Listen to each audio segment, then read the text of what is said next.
بسم اللہ الرحمن الرحیم۔ سورۃ المدثر مکیہ۔ اس سورہ مبارکہ کی اب تک 47 آیات ہم چکے ہیں۔ آج آیت نمبر 48 سے 54 تک 48 to 54 یعنی آخر تک ہم پڑھیں گے۔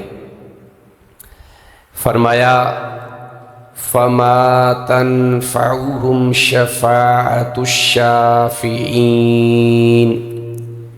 فَمَا لَهُمْ عَنِ التَّذْكِرَةِ مُعْرِضِينَ كَأَنَّهُمْ حُمُرٌ مُسْتَنْفِرَةٌ فَرَّتْ مِنْ قَسْوَرَةٍ بَلْ يُرِيدُ كُلُّ امْرِئٍ مِّنْهُمْ أَنْ يُؤْتَىٰ صُحُفًا مُنَشَّرَةً كَلَّا بَل لَّا يَخَافُونَ الْآخِرَةَ كَلَّا إِنَّهُ تَذْكِرَةٌ فَمَنْ شَاءَ ذَكَرَهُ وَمَا يَذْكُرُونَ إِلَّا أَن يَشَاءَ اللَّهُ هُوَ أَهْلُ التَّقْوَى وَأَهْلُ الْمَغْفِرَةِ۔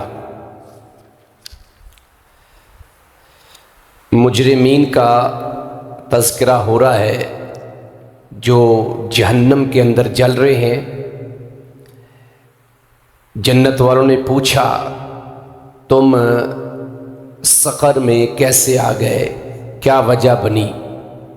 انہوں نے کہا کہ ہم نماز پڑھنے والوں میں سے نہیں تھے، مسکین کو کھانا نہیں کھلایا کرتے تھے، اور ہم بیہودہ بحث کرنے والے، گفتگو کرنے والے، فضولیات کے کام کرنے والوں کے ساتھ مل کر ہم بھی بیہودہ کام کیا کرتے، گفتگو کیا کرتے، بحث و مباحثہ کیا کرتے، اور ہم جزا کے دن کو جھٹلایا کرتے تھے، یہاں تک کہ ہمارے پاس یقین آ گیا، یعنی موت آ گئی۔ اب جب موت آ گئی تو کام ختم ہو گیا۔ اس کے بعد اللہ فرماتے ہیں کہ یہ جو جہنم میں چلے گئے ان کو کیا کوئی چیز فائدہ دے گی؟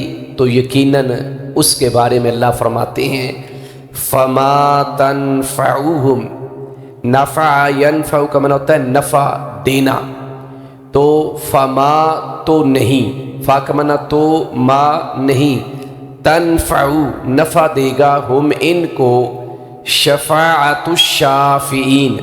الشافعین سے مراد ہے سفارش کرنے والے، اور شفاعت ان کا معنی سفارش ہے، تو انہیں سفارش کرنے والوں کی سفارش نفع نہیں دے گی، یعنی ایسے مجرمین کو کسی کی سفارش کا بھی فائدہ نہیں ہوگا کہ ہو سکتا ہے کوئی ان کی سفارش کر دے اور یہ جہنم سے نکل آئیں، تو ایسا ممکن نہیں ہے، ان کو کسی کی سفارش کا فائدہ ہونا ہی نہیں ہے۔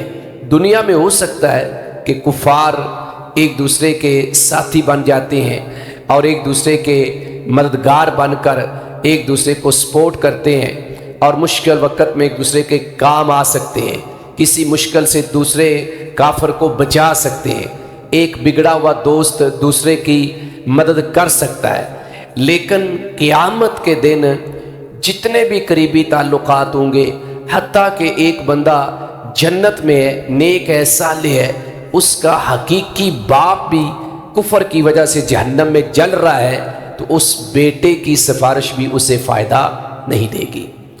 بلکہ صرف عام بیٹے کی بات نہیں ہے، وقت کے پیغمبر سیدنا ابراہیم علیہ السلام کی مثال قرآن نے بیان کر دی ہے کہ وہ بھی جب سفارش کریں گے تو ان کے باپ کے حق میں ان کی سفارش قبول نہیں ہوگی۔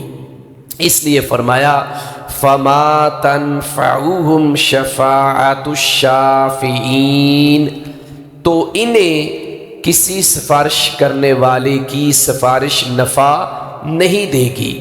پھر اللہ فرماتے ہیں جب قیامت والے دن کسی کی سفارش کام ہی نہیں آنی، تو پھر تو تمہیں چاہیے کہ اپنی آخرت کو سنوارنے کی فکر کرو، لیکن اللہ نے سوالیہ انداز میں کہا فما لہم، پھر انہیں کیا ہے، جس طرح وما لکم لا تقاتلون فی سبیل اللہ، تمہیں کیا ہو گیا ہے، کیا وجہ ہے کہ تم اللہ کی راہ میں قتال نہیں کرتے، جہاد نہیں کرتے؟ تو فرمایا فما لہم، تو انہیں کیا ہے، کیا انی تذکرہ، کہ نصیحت سے، انمنا سے، التذکرہ نصیحت سے، معرضین، منہ موڑنے والے ہیں۔ جب یہ بات واضح ہے اور بالکل کلیئر ہے کہ بھائی قیامت والے دن کسی کی سفارش نے تمہیں فائدہ نہیں دینا، اور تم نے اگر بچنا ہے تو اپنے اعمال صالح کی بنیاد پہ بچنا ہے، تو پھر بھی تم نصیحت سے منہ موڑتے ہو، اعراض کرتے ہو، اس لیے اللہ نے سوالیہ انداز میں کہا فما لہم عن التذکرۃ معرضین، تو انہیں کیا ہے کہ وہ نصیحت سے منہ موڑنے والے ہیں، وہ نصیحت سے منہ موڑنے والے۔ نصیحت کیا ہے؟ یہ قرآن، اللہ کے پیغمبر علیہ الصلوۃ والسلام کی احادیث صحیحہ، اور پھر اللہ نے اس کی مثال یا اس کی تشبیہ بیان کی، کیسے؟ کأنہم، گویا کہ وہ یا جیسے وہ، حمر، یہ حمار ان کی جمع ہے، حمار کہتے ہیں گدے کو، حمار کسے کہتے ہیں؟ گدے کو، گویا کہ وہ گدے ہیں، مستنفرہ، سخت بدکنے والے، مستنفرہ، سخت بدکنے والے، یعنی جیسے کوئی گدھا بد کر بھاگتا ہے، دوڑتا ہے۔ آپ نے کبھی ڈرے ہوئے گدھے کو بھاگتے ہوئے دیکھا ہو تو بڑی سپیڈ کے ساتھ وہ بھاگتا ہے۔ تو ان کفار کا بھی یہ حال ہے دنیا میں کہ جب انہیں کوئی نصیحت کی جاتی ہے تو بجائے اس نصیحت کو حاصل کرنے سے یا اس نصیحت پر عمل کرنے سے یہ منہ موڑ لیتے ہیں، اعراض کرتے ہیں، کنارہ کشی کرتے ہیں۔ تو ان کی مثال ایسی ہے جیسے بہت سخت بدکنے والے گدھے ہوتے ہیں۔ اللہ اکبر، یعنی اللہ نے ایسے لوگوں کی مثال گدھوں کے ساتھ دی ہے۔ جیسے سورہ الجمعہ میں اللہ تبارک و تعالی نے یہودیوں کے بارے میں یہ کہا کہ ان کی مثال ایسی ہے جیسے گدھے کے اوپر بوجھ ڈالا ہو، جیسے گدھے کو کچھ علم نہیں ہے، وہ قرآن اور حدیث کا بوجھ اٹھا کر عالم نہیں بن جاتا۔ اسی طریقے سے وہ لوگ جو قرآن کو علم میں تو لے کے آتے ہیں، حدیث کو علم میں تو لے کے آتے ہیں، لیکن عمل کے لیے نہیں لاتے، عمل کے لیے نہیں لاتے، تو اس کا فائدہ نہیں ہے۔ میں 2 دن پہلے ہمارے ایک بڑے گمنام شیخ ہیں اور بہت پائے کہ وہ عالم ہیں، ہمارے شیخ ضیاء الرحمن حافظ اللہ تعالیٰ، جنگ سے بلانگ کرتے ہیں، بہت بڑا نام ہے لیکن عام وہ مشہور نہیں ہے کیونکہ اچھے خطیب نہیں ہیں، مدرس بہت اچھے ہیں، عالم بہت پائے کے ہیں۔ تو وہ اپنے تدریس کے دوران یہ کہہ رہے تھے کہ علم کو علم حاصل کرنے کے لیے نہ سیکھو، علم کو عمل کے لیے سیکھو، کہ علم اس لیے ہم نے حاصل کرنا ہے کہ ہم نے اس پہ عمل کرنا ہے، لیکن ہمارے ہاں علم اس لیے حاصل کیا جاتا ہے کہ ہم نے مد مقابل کو بچھاڑنا کیسے ہے، ہم نے اس کا رد کیسے پیش کرنا ہے۔ تو انہوں نے کہا اس علم کا کوئی فائدہ نہیں ہے، اگر آپ علم کو عمل کی نیت سے نہیں سیکھ رہے تو اس علم کا کوئی فائدہ نہیں ہے۔ تو اللہ فرماتے ہیں کأنہم حمر مستنفرہ، گویا کہ وہ سخت بدکنے والے گدھے ہیں، یا جیسے وہ سخت بدکنے والے گدھے ہیں، فرت، جو بھاگے ہوئے ہیں۔ لفظ فرار آپ سنتے رہتے ہیں، فرار ہو جانا، بھاگ جانا، فرت، بھاگے ہیں، من کسورہ، کسورہ کا یہ لفظ جو کسرن ہے اس کا لفظ میں ہوتا ہے غلبہ یا قہر، لیکن یہ کسوراتن جو ہے یہ شیروں کے لیے بولا جاتا ہے کیونکہ شیر اپنے شکار کو مغلوب کرتا ہے، مقہور کرتا ہے، اور بعض اوقات شکاری کے لیے لفظ بھی کسورہ بولا گیا ہے کیونکہ شکاری بھی اپنے شکار کو جب نشانے پہ لیتا ہے تو اس پہ غلبہ حاصل کر لیتا ہے، اور اگر جس چیز کو شکار کرنے جا رہا ہے اس کو پتہ چل جائے تو وہ پھر بدک کر بھاگتی ہے، یا اڑنے والا جانور ہے تو وہ اڑ جاتا ہے دیکھ کے شکاری کو۔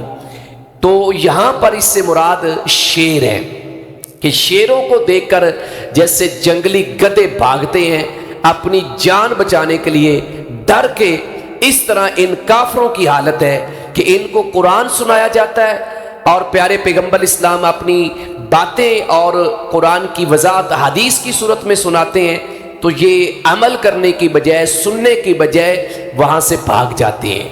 آج بھی کئی کلمہ پڑھنے والوں کا یہی عالم ہے۔ فرمایا کہ فرت من قسورا، فرت کا معنی بھاگے ہوئے ہیں، اور من معنی سے قسورا کا معنی شیر، شیر سے بھاگے ہوئے ہیں، شیر سے بھاگے ہوئے ہیں یا شیروں سے بھاگے ہوئے ہیں۔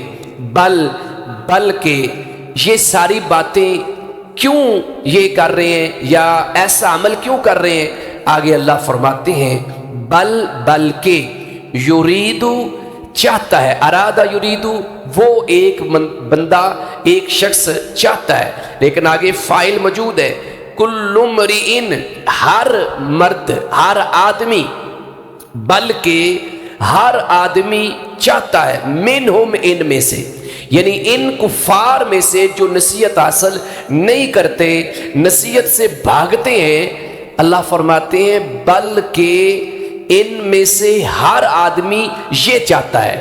کیا چاہتا ہے؟ آگے اس کی وضاحت اللہ نے کی ہے کہ این یؤتا، کہ اسے دیا جائے، ان منا کہ یؤتا مجھول کا صیغہ ہے، اسے دیا جائے، صحفا صحیفے، منشرہ کھلے، بلکہ ان میں سے ہر آدمی یہ چاہتا ہے کہ اسے کھلے صحیفے دیے جائے۔ اس کے دو مطلب ہیں، دو مطلب ہیں اور دونوں قرآن سے ثابت ہیں۔ ایک مطلب تو اس کا یہ ہے کہ کفار یہ کہتے تھے کہ یہ جو قرآن آپ ہمیں پڑھ کے سناتے ہیں ہم اس قرآن کو نہیں مانتے، ہاں ہماری طرف بالکل تر و تازہ اور ایسا ایک خط آئے جو بالکل ابھی فولڈ بھی نہ کیا ہو، کھلا ہو اللہ کی طرف سے، اور اس پہ لکھا ہو کہ یہ میرے پیغمبر ہیں، اس پر تم ایمان لے آؤ، اس پر تم کیا کرو؟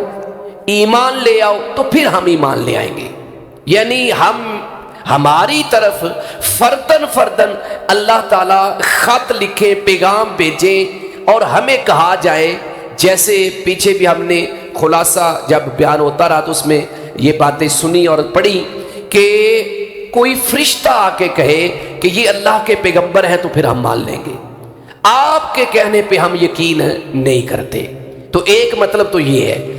دوسرا اس کا مطلب یہ ہے جس کا ذکر اللہ تبارک و تعالی نے سورۃ الانعام کی آیت نمبر 124 میں کیا ہے کہ جب انہیں کہا جاتا ہے کہ یہ اللہ کی طرف سے آیات ہیں اور ان کے سامنے آیات پڑھی جاتی ہیں تو وہ کہتے نہیں بھئی ہم نہیں مانتے، جس طرح کی باتیں آپ پر نازل ہوئی ہیں اسی طرح ہمارے اوپر بھی یہ باتیں نازل ہوں، یعنی ہمارے پاس بھی جبریل وحی لے کے آئیں تو پھر ہم مانیں گے۔ تو اللہ نے کہا کہ یہ تو میں نے کسی ایک کو منتخب کرنا نا، ہر ایک کو تو رسول نہیں بنا دینا، اور اگر ہر ایک کو رسول بنانا ہے تو پھر رسالت کا مقصد ہی ختم ہو گیا۔ پھر مثلا نعوذ باللہ ہم میں سے ہر بندے کی طرف وہی آنا شروع ہو جائے تو ہم رسول نہیں رہیں گے۔ رسول کا معنی کیا ہوتا ہے؟ پیغام آگے پہنچانا۔ تو جب مجھے الگ بات کہی گئی ہے، آپ کو الگ کہی گئی ہے، تو ہم ایک دوسرے کو پیغام رسانی نہیں کر سکیں گے، تو لفظ رسول کا جو لفظی معنی ہے وہی نہیں پورا ہوتا۔ تو اللہ نے کہا یہ کیسے ہو سکتا ہے؟ تو یہ دونوں مطلب اس آیت کے ہیں کہ ہر بندہ یہ چاہتا ہے کہ اسے کھلے صحیفے دیے جائیں، کھلے، اور اس کے دو مطلب میں نے آپ کے سامنے رکھ دیے ہیں، جس کے جواب میں اللہ فرماتے ہیں کلا، ہرگز نہیں، یا ہرگز ایسا نہیں ہو سکتا، جو آپ کہہ رہے ہیں ایسا ممکن ہی نہیں ہے، پاسبل نہیں ہے، ہرگز نہیں، بلکہ لا یخافون، وہ نہیں ڈرتے، الآخرہ، آخرت سے، یعنی یہ ساری باتیں تبھی کر رہے ہیں چونکہ وہ آخرت کے منکر ہیں، آخرت کے انکاری ہیں۔ اگر آخرت کے انکاری نہ ہوتے تو کبھی بھی ایسی باتیں نہ کرتے۔ وہ آخرت کے بارے میں بے فکر ہیں، بے خوف ہیں کہ آخرت ہے ہی کوئی نہیں، مرنے کے بعد زندہ ہونا ہی کوئی نہیں، ہم سے کسی نے پوچھنا ہی نہیں ہے، لہٰذا دنیا کی زندگی ہے، اس میں موج مستی کرو، اور دنیا میں ہمارے پاس سب کچھ ہے، ان غریب مسلمانوں کے پاس کیا ہے؟ تو اس لیے اللہ فرماتے ہیں ہرگز نہیں، یہ ہرگز ایسا نہیں ہو سکتا، بلکہ وہ آخرت سے نہیں ڈرتے، بلکہ وہ آخرت سے نہیں ڈرتے۔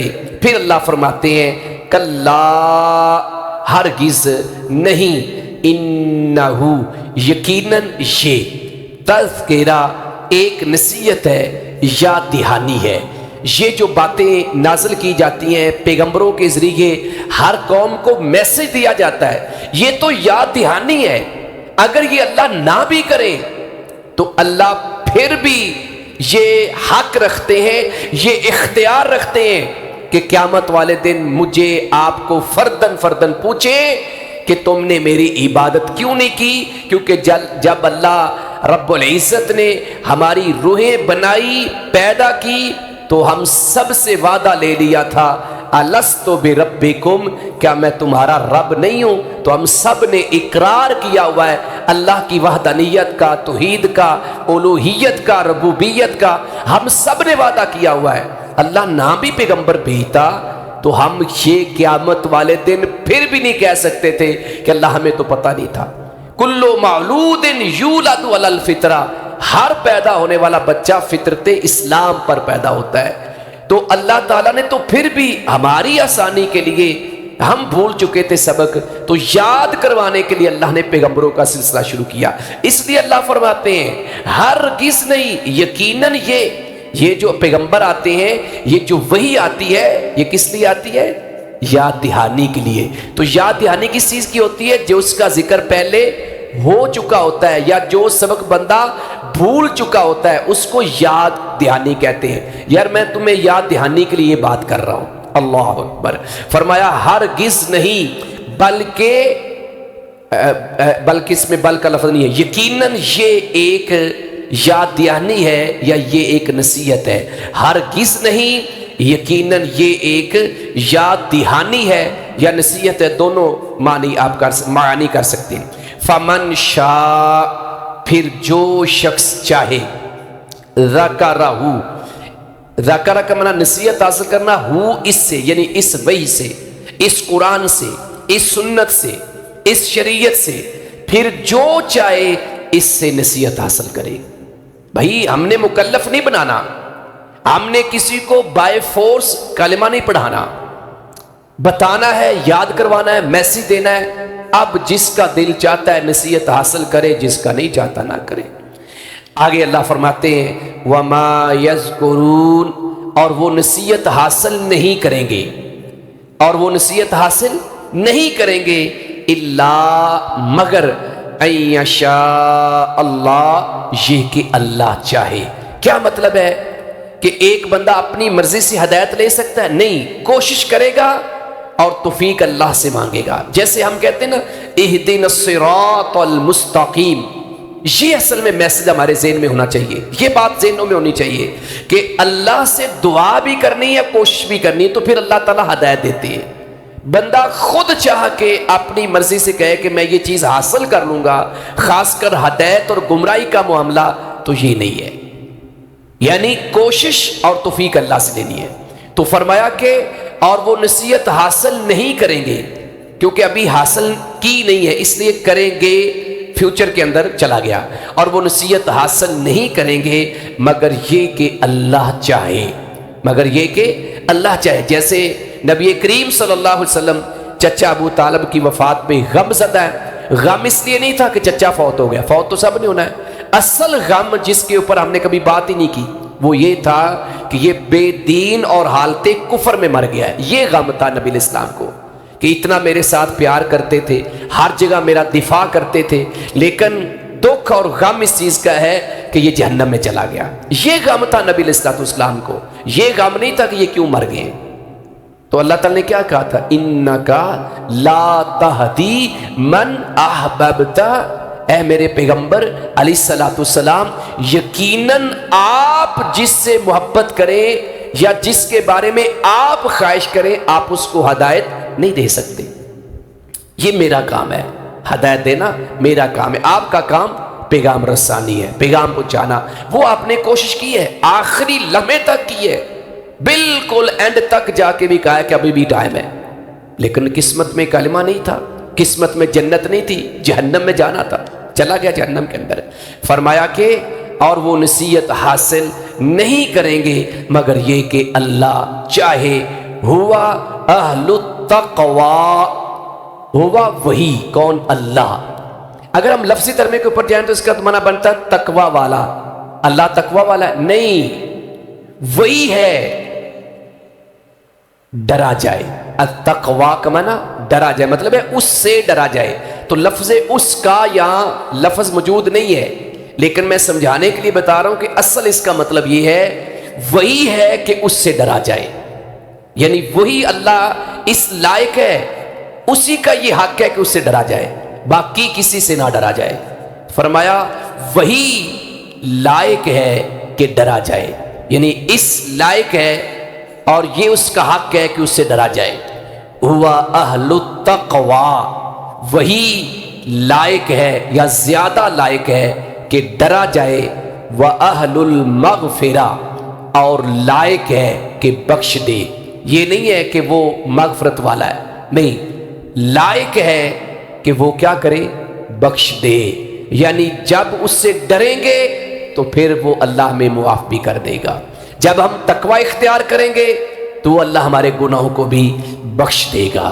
تو ان آیات میں جو آیت نمبر 48 لے کر آخری آیت تک 56 آیات، میں نے 54 پہل کے بتا دی تھی، 56 آیات تک جو ہم نے آیات پڑھی ہیں، 6 اور 3 9 آیات، اللہ تبارک و تعالیٰ نے ان آیات میں جو جہنم میں لوگ گئے ان کے بارے میں بتایا کہ قیامت والے دن انہیں کوئی چیز فائدہ اور نفع نہیں دے گی، کسی کی سفارش کام نہیں آئے گی۔ دنیا میں یہ نصیحت سے منہ موڑتے رہے، ایسے جیسے بدکے ہوئے گدھے شیروں کے ڈر سے بھاگ جاتے ہیں، یہ بھی قرآن اور حدیث سن کے منہ موڑ لیتے تھے، اعراض کر لیتے تھے، اور خواہش یہ کرتے تھے کہ نہیں بھائی ہمارے پاس فرتن قرآن نازل ہو، جبریل علیہ السلام آئے، ہمیں صحیفے الگ الگ دیے جائیں تو پھر ہم مانیں گے۔ اللہ نے کہا نہیں، یہ سب باتیں فضول کر رہے ہیں، اصل میں یہ آخرت سے نہیں ڈرتے۔ تو حقیقت بات یہ ہے بھائیوں، کل بھی میں نے یہ بات کی تھی کہ جب تک ہمیں آخرت کے بارے میں یہ یقین نہ ہو جائے کہ ہر صورت ہم نے اللہ کے دربار میں پیش ہونا ہے اور ہر چیز کا جواب دینا ہے اور جزا اور سزا کا نظام قائم ہونا ہے، تب تک ہم سیدھی راہ پر نہیں آ سکتے۔ ایمن کے کلمہ پڑھنے والوں کا بھی یہ حال ہے، زبانی سارے کہتے ہیں کہ ہاں مرنے کے بعد زندہ ہونا ہے، لیکن دل سے اس کو ابھی تک ہم نے بھی قبول نہیں کیا۔ ہم سے مراد ہر وہ بندہ جو بے عمل ہے۔ اور پھر اللہ نے فرمایا کہ یہ نصیحت کی باتیں ہیں، جس کا دل چاہتا ہے حاصل کر لے، اور ساتھ ہی اللہ نے یہ کہا کہ توفیق اللہ کی ہوتی ہے۔